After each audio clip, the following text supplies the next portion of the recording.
Survol du chapitre 11 là, pour faire une revision globale un peu de tous les concepts importants avant l'évaluation. Donc, dans la première section, tout ce qui est rapport taux et taux unitaire. Donc, on a vu la différence entre un rapport et un taux. Là. Donc, les rapports, c'était la comparaison de deux unités de même nature. Donc, les mêmes unités, par exemple, 2 cm pour 7 cm.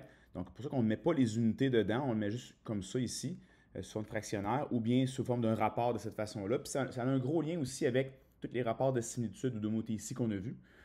Donc, c'est pour comparer des unités. Ce sont toujours des rapports qui sont réduits. D'accord? Donc, la différence entre un taux, ben, c'est que les taux, c'est des natures différentes. Et là, il faut mettre les unités à l'intérieur pour vraiment voir de quoi on parle. Donc, vous avez un exemple ici, là, donc 48 km pour 4 heures, 612 mots pour 36 secondes. Donc, on pourrait les réduire à des taux unitaires, de cette façon-là ici, pour un peu plus comparer. Donc, justement, la prochaine section, taux unitaire, on s'en sert beaucoup les taux unitaires pour trouver d'autres valeurs. Par exemple, si je veux savoir pour 25 heures combien de kilomètres que je ferais, bien, je ferais juste faire x12 ici, vu que j'ai le taux unitaire. Et ça sert également à comparer. Si j'ai des salaires avec différents temps de travail ici, je peux les diviser pour voir les taux unitaires et comparer lequel entre les deux a eu le meilleur salaire ou le meilleur taux horaire ici. Okay? Donc, rapport et taux. Des rapports équivalents, bien, vous l'avez ici. Donc, ce sont des fractions. C'est la même chose que des fractions équivalentes.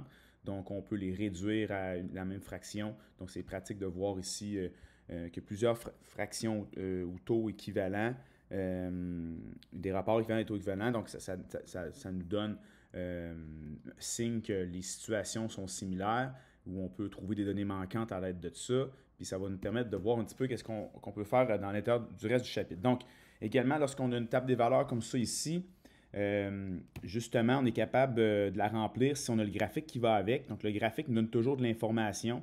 Donc, il faut faire attention de lire comme il faut des points d'intersection qui arrivent pile. Par exemple, si 1000 km de distance parcourue pour exactement 1,25 heures, ça nous donne de l'information qu'on peut suturer sous forme de taux, comme ça ici.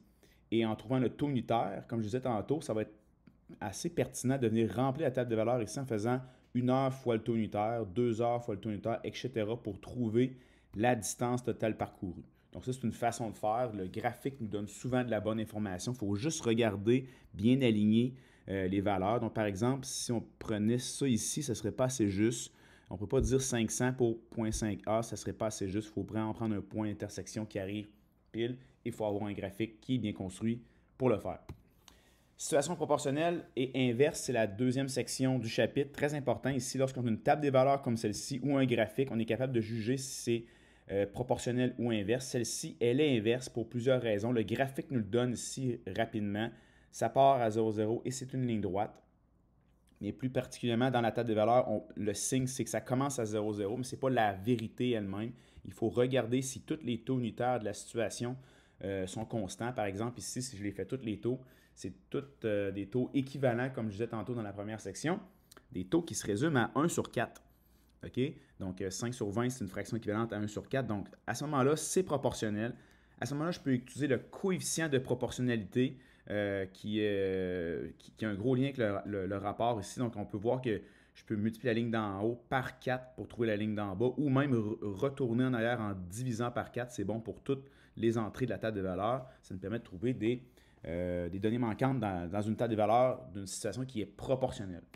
La situation inverse, elle est un peu différente. Donc, on peut voir un signe. Bien, oui, le graphique nous le donne ici en visuel, mais c'est rare que le graphique, on a surtout la table des valeurs pour pouvoir l'identifier. On demande de voir en passant, c'est un signe, ce n'est pas la vérité absolue, mais lorsque les données varient dans le sens contraire, comme ici, on va aller s'assurer que le produit des valeurs associées, donc le x fois le y, est toujours constant. Donc ici, c'est le cas, 1 fois 240, 2 fois 120, etc. Ça donne toujours 240. Donc, nous sommes en présence d'une situation inversement proportionnelle pour ces situations-là. Les mathématiques à l'intérieur vont être faciles à faire. Par exemple, 5 fois quoi donne 240. On fait 240 divisé par 5. Ça va nous donner notre 48 qui est ici, par exemple, si on recherche des données manquantes. Justement ici, on a une table des valeurs. Identifier c'est quoi dans un premier temps. Les signes, bon, ça commence à 0, 0. OK? Ça, c'est un signe qu'on a ici. Lorsque je divise les trois fractions que j'ai ici, je me rends compte que c'est justement tout le temps un tiers, les fractions qui sont là. Donc, en étant un tiers, je suis capable de justement voir que le 2 quelque chose va être 2 sur quelque chose qui va donner aussi un tiers. Je peux voir aussi que le 1 tiers a un lien avec le coefficient par quoi je multiplie la ligne d'en haut pour avoir la ligne d'en bas. Donc, c'est x3 ici dans tous les cas. Et je peux l'appliquer à ce moment-là. 2 fois 3, ce qui va faire 6 pour trouver les données manquantes. 5 fois 3, 15. Et là, l'opération inverse pour revenir en arrière, quelque chose fois 3 donne 24. Donc, je divise par 3 pour revenir au x qui vaut 8 ici. Comme ça, je peux être capable de remplir la table des valeurs. Je serais capable après ça de tracer le graphique qui va avec ça. Je rappelle les grandes lignes d'un graphique. Il faut être capable de faire le graphique convenablement. Il faut bien sûr mettre un titre, tracer des axes qu'on peut voir là, quand même plus foncés avec une règle. Ces points barbeaux, on les identifie bien sûr x, y comme ça avec le 0 à l'intersection. On va aller voir un peu comment on peut graduer de façon logique. On ne met pas le 2, 4, 5, 6, 8, 10 comme ça. Il faut aller jusqu'à 10. Donc, on va mettre toutes les données qu'on peut mettre. On peut aller un petit peu moins que 10 des fois. Si on n'a pas assez de place, on peut aller plus loin que 10. Ici, je suis capable justement de tout faire les données. Ne pas oublier ici distance et temps, de les mettre comme il faut. On se rappelle que la ligne d'en haut dans une table de valeur va être la ligne d'en bas. Vous allez voir ça plus tard, c'est la variable indépendante. On n'est pas encore rendu là. Donc, la ligne d'en haut va en bas, la ligne d'en bas va en haut ici. Et là, on va les graduer justement, comme je disais, jusqu'à 10 environ. Puis, je peux étaler mon axe, là, 2 cases pour chacune des heures. De cette façon-là, ça va me permettre d'avoir un bel intervalle en chacun. C'est pas tout squeezé ensemble. Puis on va être capable d'aller bien placer ça ici. J'aurais pu marquer le 11 ici si j'avais voulu, ou le 12 également. Même chose pour l'autre, je vais aller séparer. J'ai pris 2 cases. Je n'avais pas de faire des bonds égaux. Je prends 2 cases pour faire, par exemple, ici.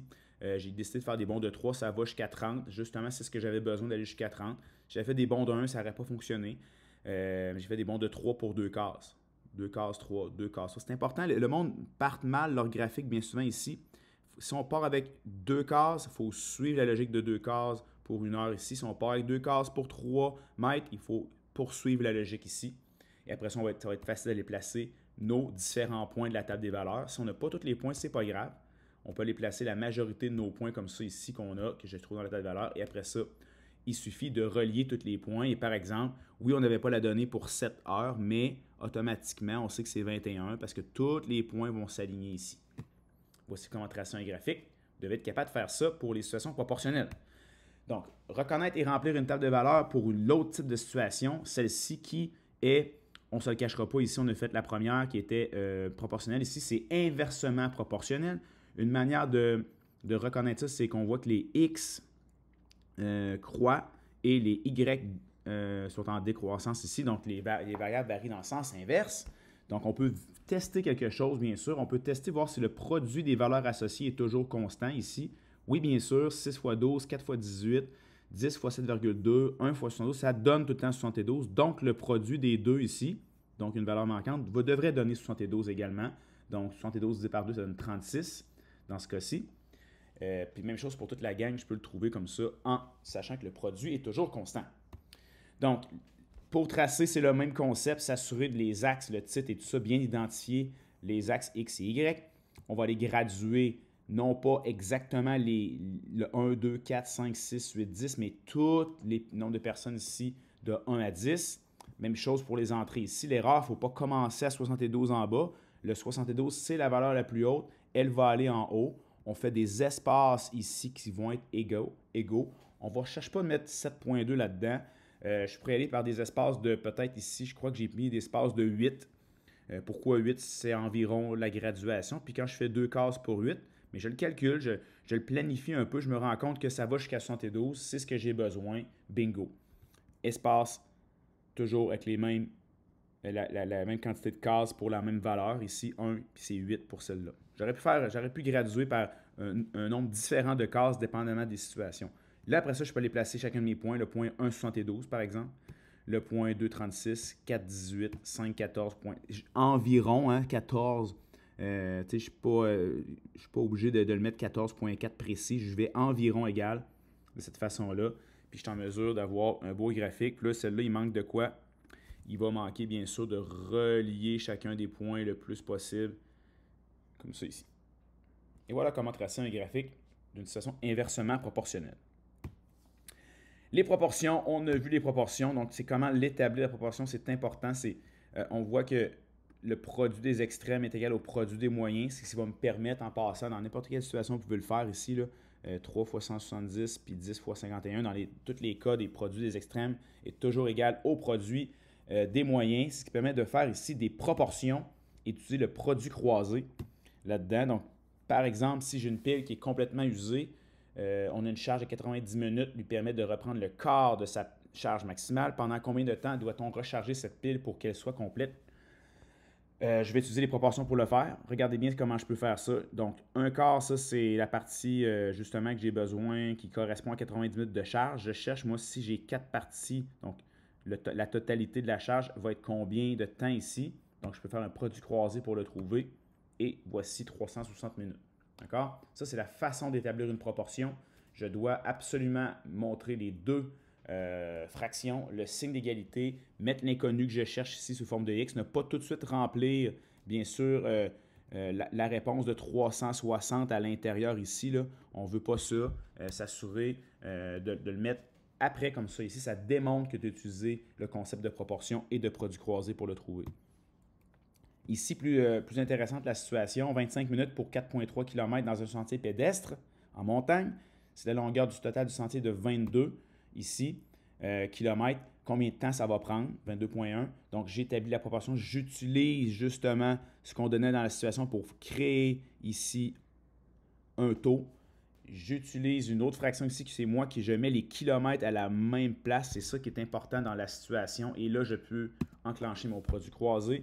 Assurez-vous que vous ne mettez pas le 22 en haut, sinon vous allez trouver quelque chose d'erroné, quelque chose de différent. Les unités sont importantes de bien les placer à l'intérieur. Ça va vous aider à bien établir les proportions. Produit croisé, 128,49 minutes. C'est le type de démarche que je recherche lorsqu'on fait une évaluation et on démontre son raisonnement dans une proportion.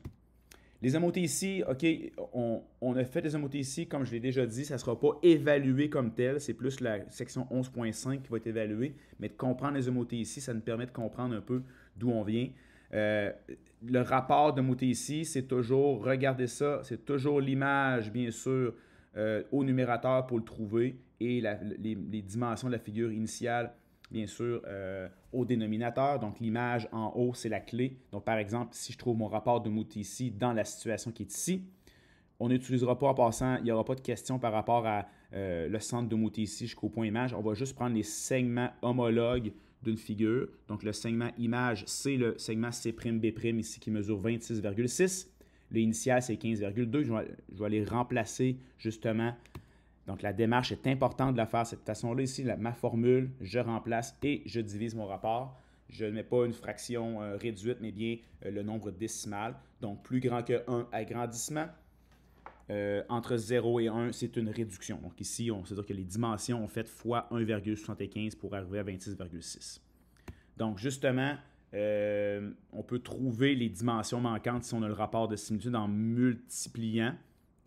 De cette façon-ci, c'est dans vos notes de cours, ça c'est le même exemple, ou bien en divisant pour revenir en arrière pour trouver la mesure d'un segment initial, comme ici on peut le faire. Donc on peut trouver le rapport ou on peut utiliser le rapport justement pour trouver des mesures qui sont manquantes.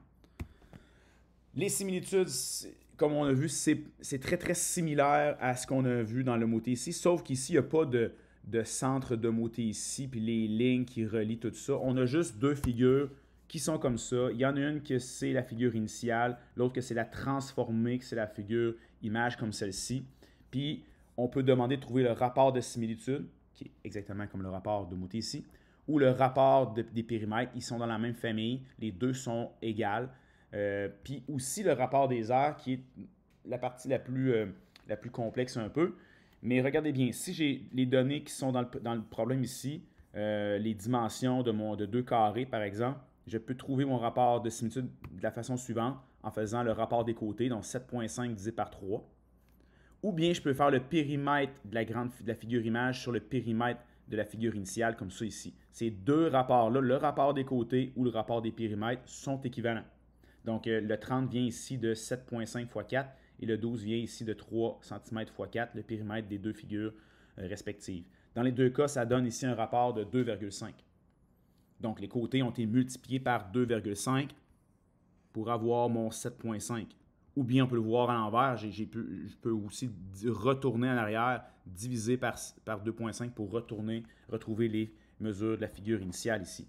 OK? Ça, c'est une première des choses. Je pourrais te demander, si je calcule l'aire des figures ici en faisant côté exposant 2, j'aurai l'aire du petit carré, l'aire du grand carré. Je pourrais te demander le rapport des aires. Le rapport des aires, on pourrait le trouver en faisant tout simplement, au même titre que le rapport des côtés puis le rapport des périmètres ici, je préfère le rapport des aires. Toujours la figure image en haut sur la figure initiale. Et là, le rapport des aires va donner quelque chose de plus gros, bien sûr. Ce sont deux rapports qui sont complètement différents. C'est pour ça que je note un petit 2 ici, 6,25. C'est-à-dire que les côtés ont fait fois 2,5, mais l'aire, elle, a fait fois 6,25. Donc, c'est ça la différence entre les deux rapports. Ils ont un gros lien, les deux ensemble. Ça dépend de la question. Mettons que je ne donne aucune donnée dans ce problème-là, puis justement, tu n'as pas le rapport des aires. Je dis, quel est le rapport des aires? Si le rapport de similitude de 2,5 ou le rapport de périmètre, je suis capable de passer de l'un à l'autre en faisant le calcul mathématique ici d'exposant 2. Il y a le lien entre le rapport de similitude et le rapport des aires, c'est exposant 2. Donc, sans nécessairement faire le rapport comme j'ai fait tantôt en le calculant, je peux juste prendre le rapport de similitude et l'élever au carré pour trouver mon rapport des aires. Et vice-versa, si j'ai mon rapport des aires, je peux retourner en arrière en faisant l'opération inverse d'exposant 2 que vous connaissez, qui est la racine carrée de 6,25. Donc, voici le lien quand même assez important entre le rapport de similitude et le rapport des aires. Quand on a l'un, on peut trouver l'autre, et quand on a l'autre, on peut trouver l'un. OK? Fait que ça, c'est une manière de le faire sans avoir à faire le rapport des côtés ou le rapport des aires. Donc, voilà, j'espère que ça a été un bon résumé pour vous. Bon succès!